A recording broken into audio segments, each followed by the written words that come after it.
Hi, I am Sakshwati Sarkar, and you're watching TOI Eduthon. In today's episode, we are tackling a major CBSE overhaul. From 2026, Class 10 students will be allowed to take two board exams, one mandatory in February and an optional improvement attempt in May, with only the best score counted. It aligns with NEP 2020's push for flexibility, but schools are warning that it could strain teaching days, burden teachers, and create endless exam pressure. So, the big question is, does this change genuinely ease stress for students or simply spread it out? Let's decode all of it with our distinguished panelists today. So, for this very crucial discussion, we have with us Dr. Sudha Acharya, Principal, ITL Public School. With over 30 years of experience, this expert in inclusive education contributes actively to CBSE initiatives. Dr. Acharya is the recipient of Dr. B.R. Ambedkar National Award as well as CBSE and State Teacher Awards.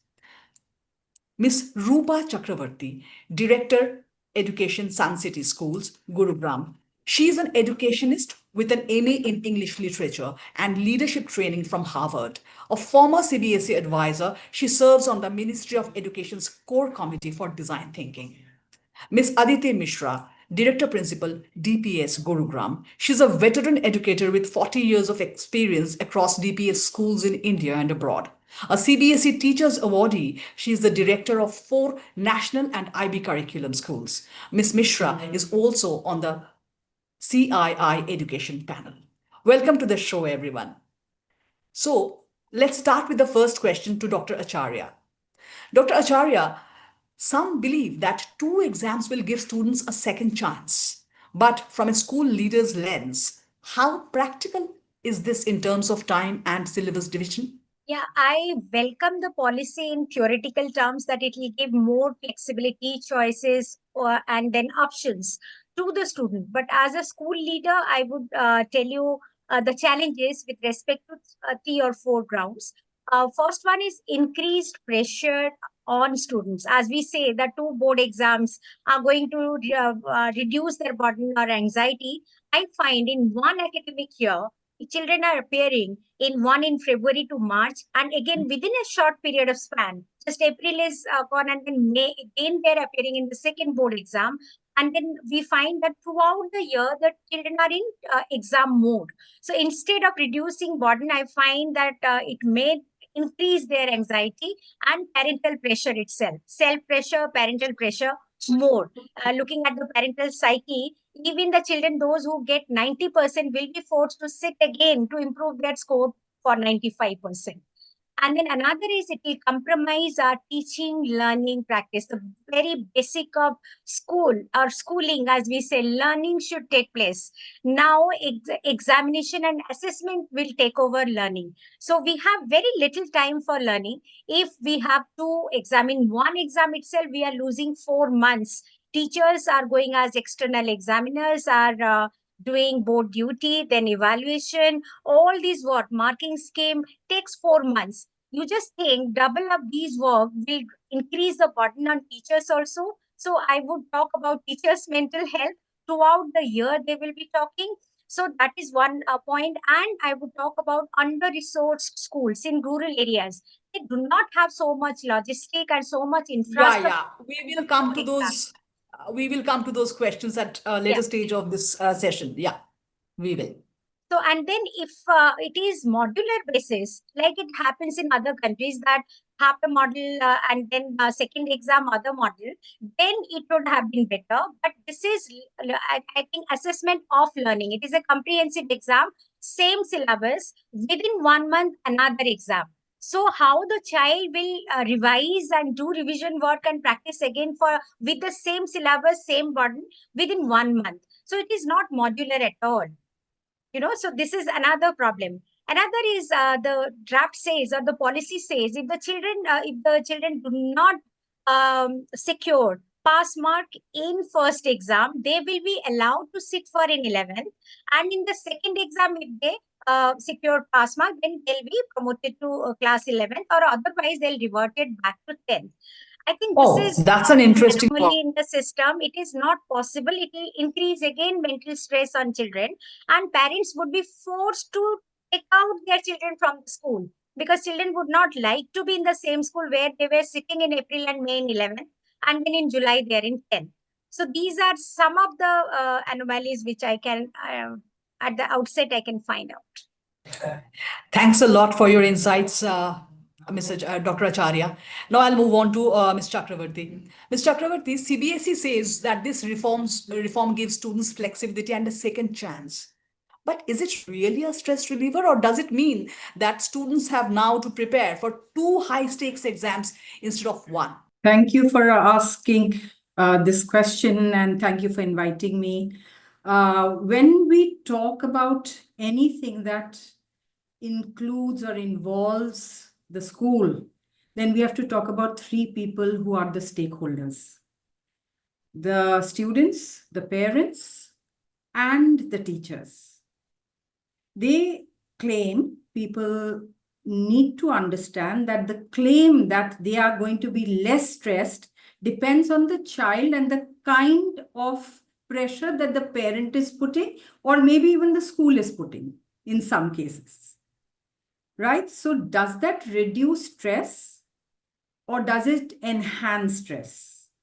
Because you didn't do well according to your parent who was expecting, or your school which was expecting 98% or 100% from you, or thinking because you have got 98 now you can get 100, is definitely not a stress buster. It's a stress enhancer. Very, very pertinent point, Ms. Chakravarti. Very, Because very pertinent. yes, because it is not about the child alone. It's about what are the outside stakeholders doing to the child also, besides what the child is doing to himself or herself. It's also about improved student outcomes. To have improved student outcomes, we could, like Dr. Charya said, we could look at certain models which are occurring in other countries, where you have two exams which are semester based, and then you have one semester, because don't forget that clause which says that the exams will entail the complete syllabus. So that is very important to remember. The solution could be that you have one semester examination, another semester examination, which could be a solution. Flexibility is definitely coming from another angle, because you are able to appear for two exams, but there's a whole lot of operational problems, which partly Dr. Charya has also talked about. And as we go ahead, I'm sure we will be discussing it more and more, because you see, adjusting teaching schedules once the school cycle has started, because those who wish to do the exams again may want to come back to class.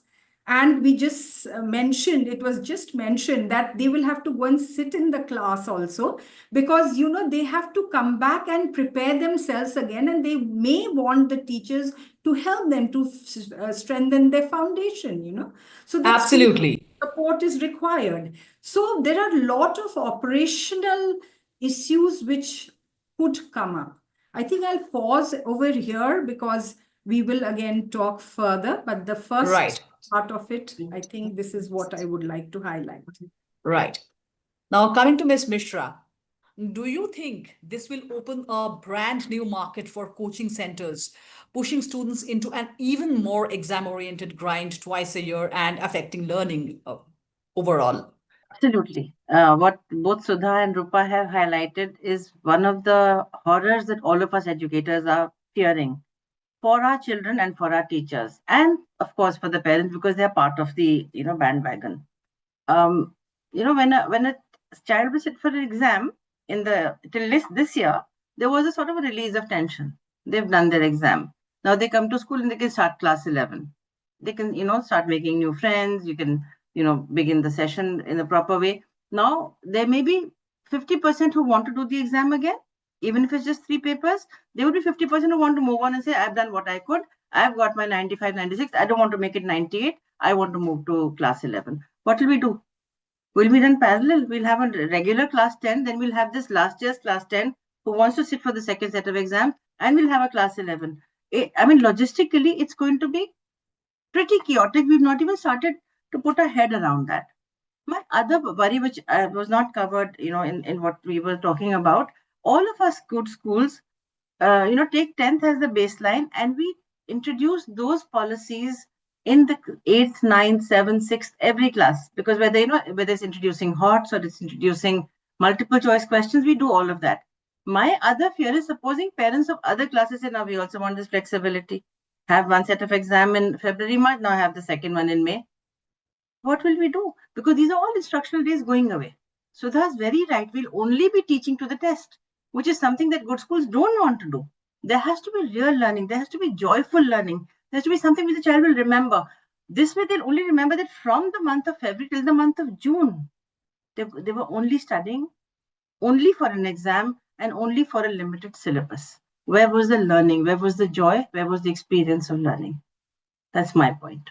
I would like to touch upon the point on coaching centers that we also Coaching centers will do. obviously they will offer crash courses. So your one result will come out. There'll be only 3 subjects which you can reappear for. Typically, maths will feature definitely without even knowing maths will be part of it. And coaching centers Right. will offer a crash course, sort of a compressed course at double the price, at 3 times the price. That poor child's life will be, one coaching hell, I can say. Because they'll only be now doing that one subject because aspiration of themselves or their parents or their peers, whatever will be the most paramount thing for them, that now for the second exam, I have to crack it.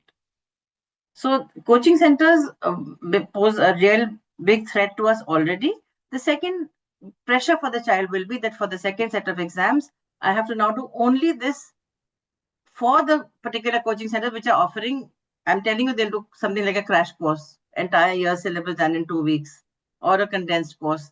It'll entail money going out. It'll maintain 6 hours of doing only maths or only science or whatever they may be wanting to do again. So that fear, of course, exists. It exists even now. I mean, all this talk of children going into dummy schools is part of what the coaching centers are doing, isn't it? They're Right. holding exams on regular working days so that the children prioritize coaching over schooling. Moving on to Dr. Acharya again. Dr. Acharya, how do you see this playing out in schools with resource constraints? Teachers from Kendriya Vidyalayas and smaller government schools say they are overcrowded uh, with students and aging infrastructure can't support 2 board exams. How do we ensure equitable implementation across all CBSE affiliated schools? Yeah, I find that this is a major challenge. Actually, we have different kind of schools in Delhi also. We are in major metro cities. There we find during the COVID, when board exam was happening and the question paper we were receiving through mails. So many schools, as a city coordinator, me and Aditi ma'am and Rupa ma'am, we all know what are the constraints. I mean, it was so difficult. They were not able to get the question paper printed. Government school didn't have the printouts, didn't have the system. So it was Oh, such a digital divide. So in such schools, in Delhi itself, if we can find these kind of problems, then you think about tier 3 and tier tier two, tier three cities. Yeah, yeah. cities Must where be there a is a night. huge digital divide. So, and then they are understaffed, they are overcrowded, classrooms are overcrowded. In Delhi government school, if you go, I have visited schools where 75, 85 children in one section, they're sitting. And in CBSE school, don't go above 40 at least. So in those kind of school, where from they get the staff to do evaluation and board examination duty also. So that's a major correct, and then it will put financial burden also. So much logistic. I know in my area also some schools are there where they hire desk and bench, single desk and bench during exam because they don't have. So I have given to schools because I have surplus. So these things happen in Delhi. So you just find arranging all these infrastructure, physical, educational, digital, all these infrastructure is a major challenge. So that's why it is even CBSE also realizes making us available the question paper. The question papers are stored in banks.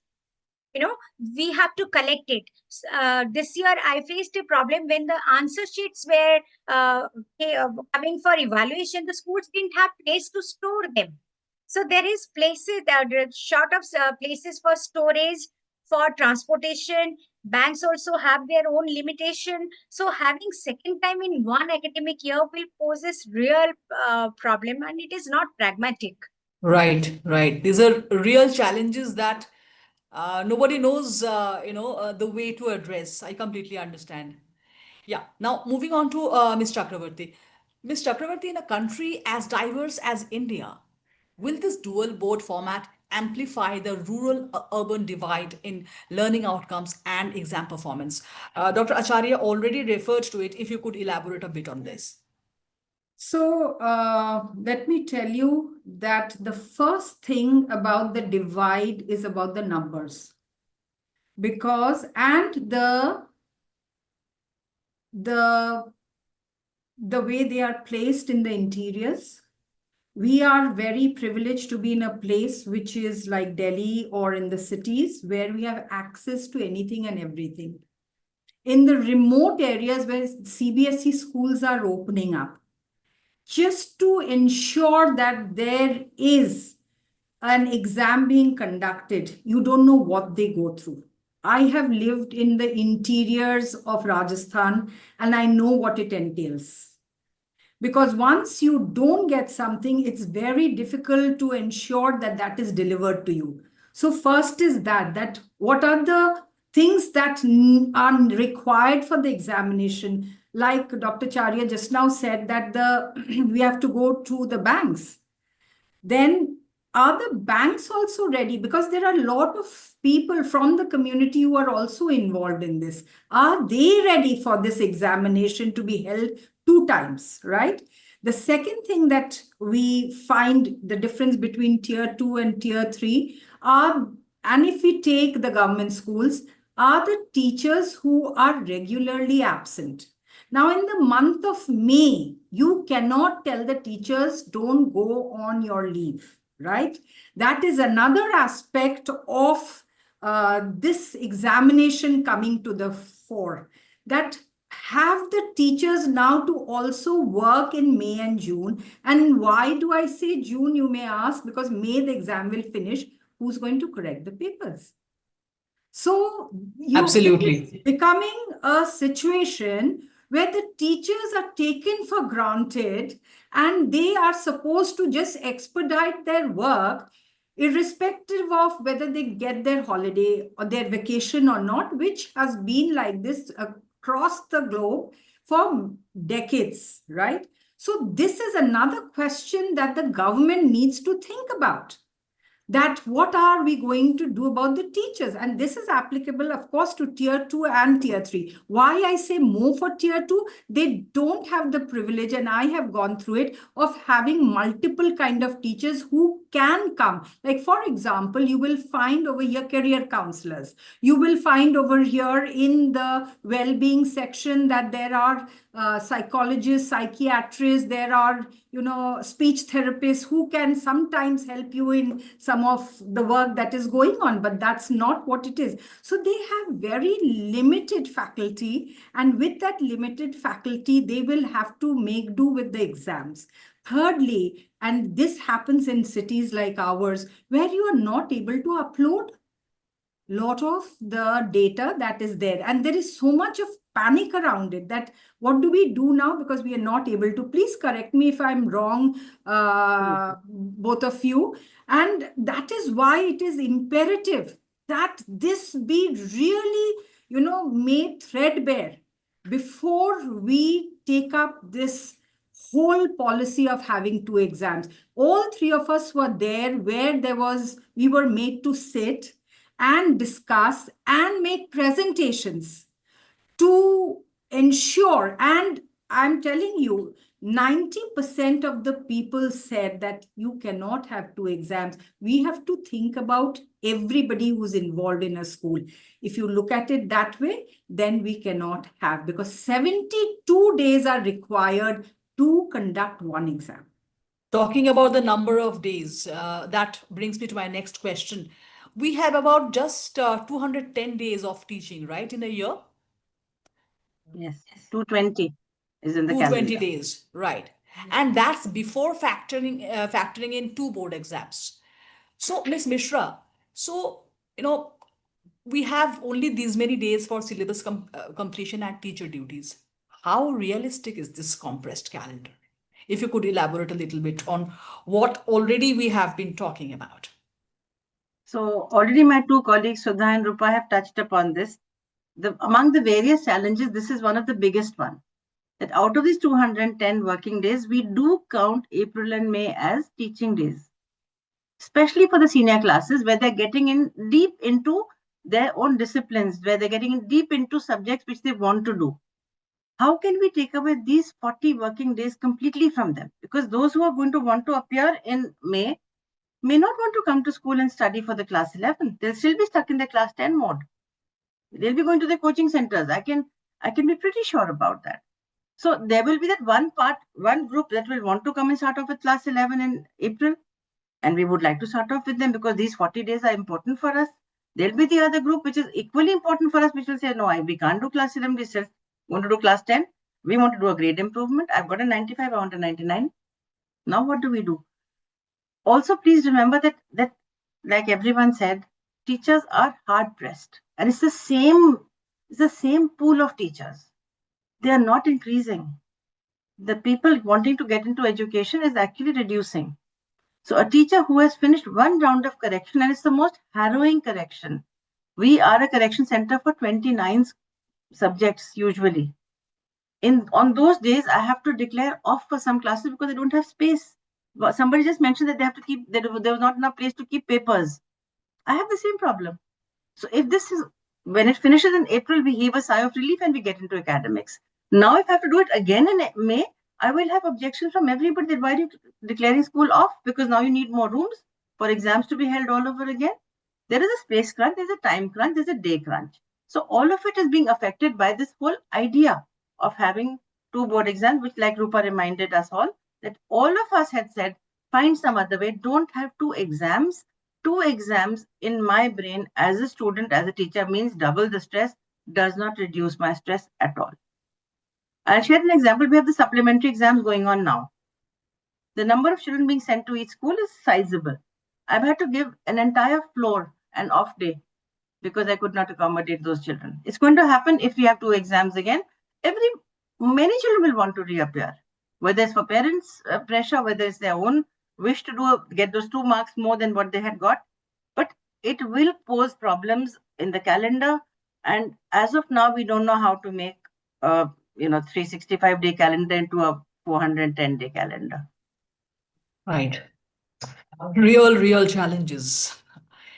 Dr. Acharya, some educators caution that, knowing there's a second shot may breed complacency. How can CBSE schools maintain motivation, for that first attempt? There is a legitimate concern that it will breed complacency among students.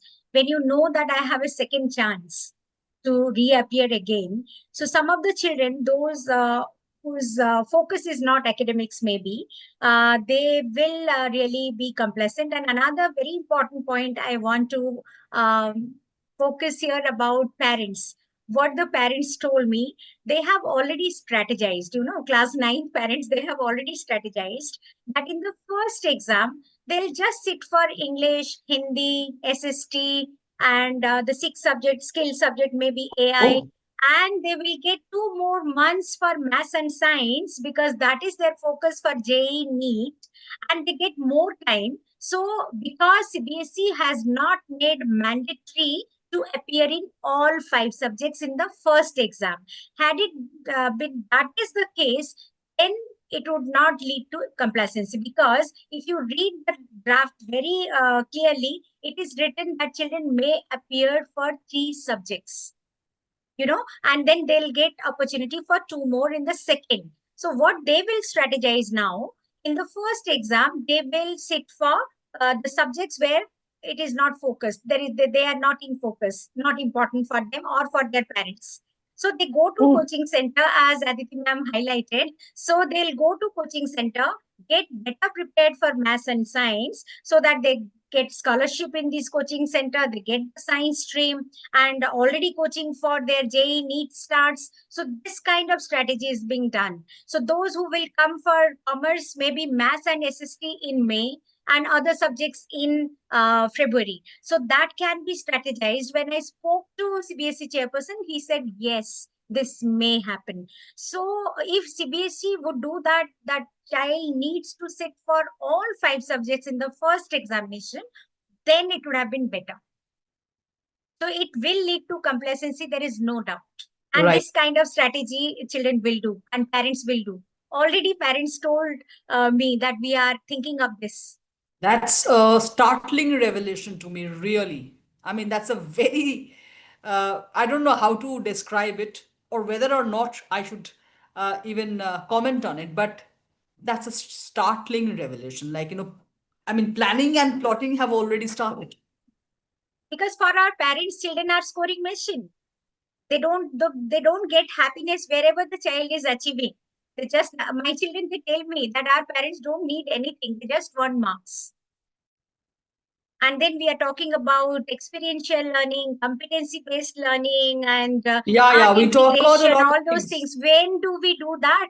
Hardly 100 days we'll be teaching in the school out of 365, if you count. With the Immersive pollution break, learning, with the and then winter there is break, this with the thing. autumn and summer break. Right. We talk about immersive learning, we talk about AI integration and how to make our kids smarter and faster. Very, very challenging So it is indeed. just cramming for exams. And the Right. teachers will be engaged in completing syllabus for the exam. There is no time for deliberation, discussion, symposium, all other holistic activities we do. Moving on to my next question to Ms. Chakravarti. Ms. Chakravarti, phase two in May coincides with the start of the class 11 academic session when admissions, subject allocations, and counseling are underway. Doesn't this interlock risk pushing the entire academic timeline into a perpetual scramble? Absolutely. It's absolutely bang on what you're saying. First and foremost, when they finish their exams, grade 10, in the month of March, we have given them the subject choices, right? That's one of the most important things. Now you are saying have an exam in May, after which they will change their subjects. So you are talking on one hand about competency-based learning. You are talking about skill-based learning. You are talking about credit systems. And what is a major statement that has been talked about? And let's not just talk now, that we should stop assessment of learning and go for assessment for learning. What are we doing? Are your words and your actions in sync? There is a complete dichotomy here. And the people who are the policymakers really need to sit down and think that what you are saying about competency-based learning, skill-based learning, about having a holistic development, what do we do? Where do they go? Are they going to prepare? They have this thing that, okay, now the exam is over. Now I can go for my preparation for the competitive exams, etc., etc. Try for certain things. There are also children who think, who are into sports, who are into music. They also have certain focus that they look at, So there is a lot of pull and push going on. It's like a tug of war going on over here. And I'm thinking, is this because you see there were now compartments? You finish your exam, you make your choice of subjects, you go for your competitive exam. Now what's going to happen with all this? You're again going to be pressurized to appear for an exam. Is it going to reduce suicide or is it going to increase suicide? I want to finish with this sentence. Real causes of concern. I'm sure you guys are also in talks with the CBSE board and other authorities who are in charge, right? Now, that brings me to the last question of this very insightful session. Ms. Mishra, if CBSE brought you in to consult, what key structural or calendar change would you ask for? Be it longer instructional cycles, teacher relief days, or decentralized scheduling? What would it be? All of these, all of the above actually, because what we are finding is teacher exhaustion. When a teacher is expected to teach and assess and do the corrections and be the invigilator and do all the logistics part of an exam, there is an exhaustion that creeps in. I can tell you myself that once the exam is over, I feel a sense of relief which is as great as the children who are being assessed, honestly, because there is a lot of stress around it. um, I think what we need to do really is what was happening in the good old days, where there was the CB used to give us the basic curriculum structure. How Right. we did it was left to us. It was decentralized. Complete autonomy to schools. What do you want to do? When do you want to do it? When do you want to exam? You don't want to do an exam. You want to do a sort of a exam which is going to be in the middle of the year, at the end of the year. There was complete freedom to the schools. Now, with along with this, please remember there's something like 50 hours of training the teachers have to go into. They also have to do other exams. So there is a sense of teacher exhaustion, which is why all of us lament that we don't get the kind of teachers we want. Because teachers want to teach. They want to teach joyfully. They want to teach the children. They want to be one with them and make sure that they learn the best. But they're caught up in so much of this official, officialdom, that there is no time for joyful learning left. And Yeah, obviously, yeah. just like Administrative works pile on a lot any which way. anytime when you have an official exam like this, all the time, whether it's CUET or whether it's NTA written exams, they all add to the stress within the school system. We do it happily because we are part of the community. This is our job. But it can't keep piling up. You can't keep adding on to it. And this especially is affecting all of us because it's affecting our children. It's affecting their well-being. It's affecting their stress levels. So it affects us a little bit more because anyway, a lot of children are in complete, I mean, I'm sure Sudha and Rupa will agree, they're in complete jitters in the month of January and February. Our entire counseling team forgets their middle school, junior school, whatever, and they just come together to create wellness sessions, to de-stress them and tell them it's okay. Am I supposed to have that twice now? Once in January, once again in May. They don't get stressed, but it's okay. Their biggest fear is we didn't do well then. What if we do worse now? Of course, that will be taken on. That's understood that they take the best result. But has it helped? This build-up of stress, this whole build-up of tension, what has it done for us? What has it done for the teachers? So if I were asked, I would say decentralize, give the core curriculum that has to be done. Tell us what is the minimum level of learning. We'll work it out on our own. Of course, have an exam at the end of the year because there has to be that benchmarking across the country.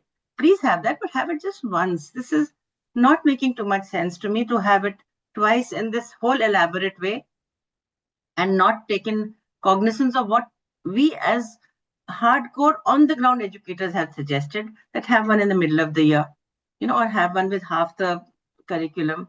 Don't give them the entire syllabus of the entire year. So then, we are like Rupa said, we are saying something and we're doing something quite different. It confuses adults like us, so you can imagine what the children would be going through.